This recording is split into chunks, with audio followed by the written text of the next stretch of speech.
Hello and welcome to Beneath the Surface, the show where we look at what's new, what's cool, and what's happening in Surface. I'm your host, Sonia Dara, and today we're coming to you from Building 87 on the Microsoft campus, where we house just a fraction of our quality and testing labs. To show us around today, we're going to meet up with the VP of Device Quality, Ricardo Lopez-Barquilla. And I don't think you guys understand how cool this episode is. We have never, ever filmed in these labs before. We're really taking you beneath the surface right now.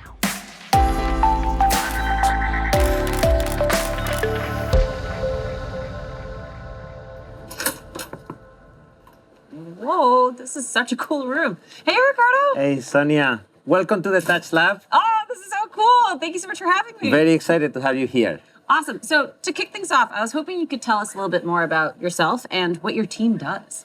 So our goal is to make sure that we ship high-quality devices, innovative high-quality devices, and thinking about quality as the device disappearing. We want you to pick the device and be able to complete what you are doing, what you are writing, what you are thinking, without the device basically being there. So Right. being the perfect tool. I love that. And so you said this is the Touch Lab. I'm seeing a lot of things being touched right now. Yeah. What's exactly happening right now? So touch and pen is such a critical part, such a core part of what we do in Surface. So this is the touch and pen lab. And here, think about handwriting. This is such a human, natural thing. We want you to take advantage of all the great things about digital ink, Right. but you can have all your notes for 10 years ago that you can search them, that you can carry, you can copy them without needing to change the way you write and being still a beautiful handwriting. Right. The importance of also the hardware and software coming together. Yeah, that is critical because at the end, in something that simple, there is so much hardware, so much software, from the chip that we build to all the algorithms. When you have real ink, you kind of smudge your paper. There is no smudging with this, but we have beautiful algorithms that remove your palm, so it looks like basically you are writing on a paper, better than on a paper. Whoa! Can we turn these on? It has better handwriting than me. Yeah, this is Jenny's handwriting.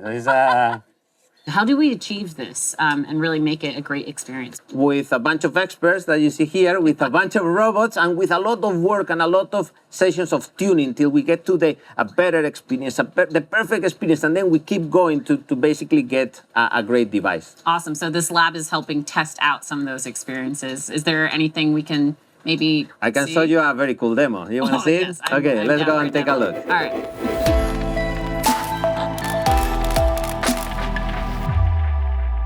Okay, so it looks like we're in a new lab. Very, very big lab. Lots of secretive stuff over here, it looks like. But where are we now? So this is the thermal lab. Another way in which we want the device to disappear is we want the device to be cool to the touch, and we also want to be performant. So in order to do that, the only way to do it is to have software and hardware very tightly coupled, tightly integrated. So we go from the selection of the materials to how we design the motherboard. Can you tell us a little bit how these chambers are working, though, and how they're testing that? So these are natural convection chambers. So basically, on these chambers, we can go through a lot of different temperatures.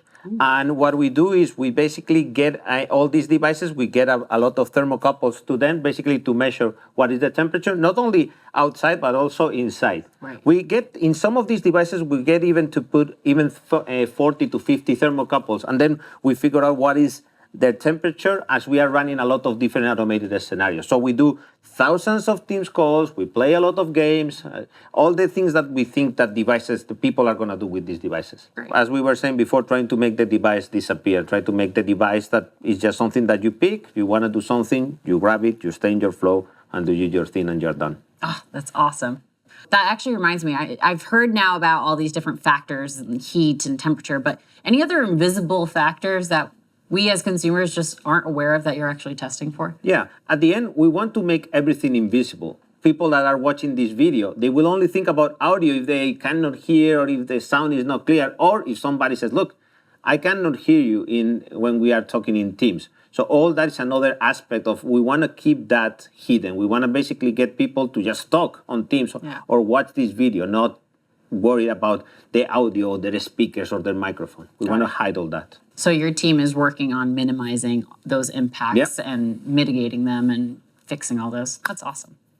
Cool. Do you want to see more things? I would love to see more things. Let's go for it. Let's go. All right. Awesome.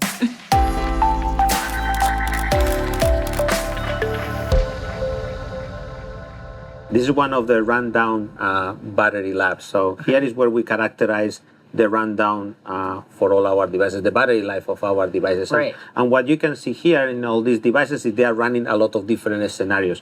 We have devices that are sitting on desktop idle. We have devices that are running PowerPoint. We have movies there that we have. And that movie is a specific movie that it has a high dynamic range in all aspects. We have animation, we have actual live action, we have darkest scenes, widest scenes. So it's everything in one movie. And we have used that for years.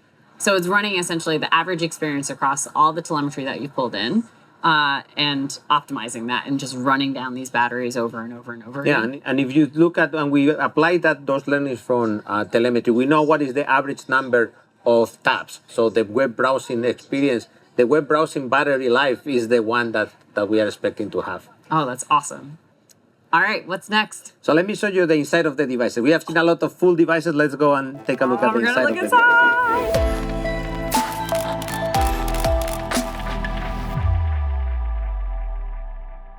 This is the inside of a Surface Duo, the Surface Duo 2. So this is one of the 3 motherboards that you see. So cool.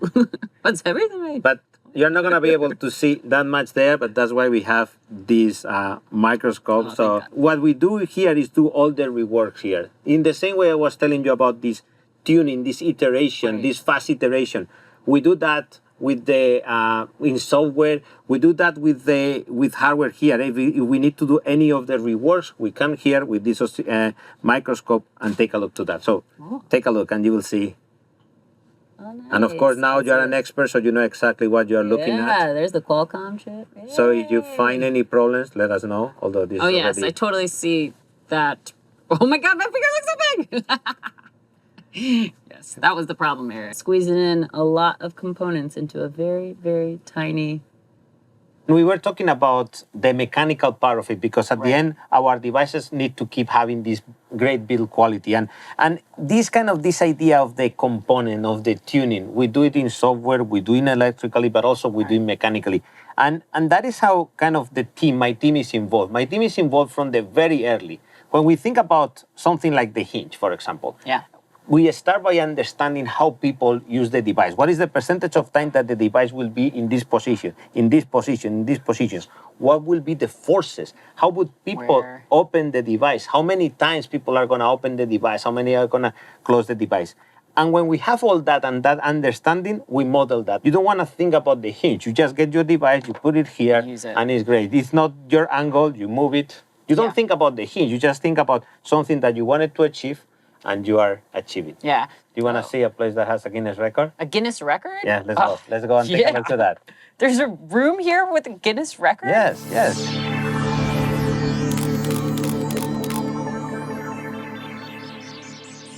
Whoa! So welcome to the quietest room in the world. Okay.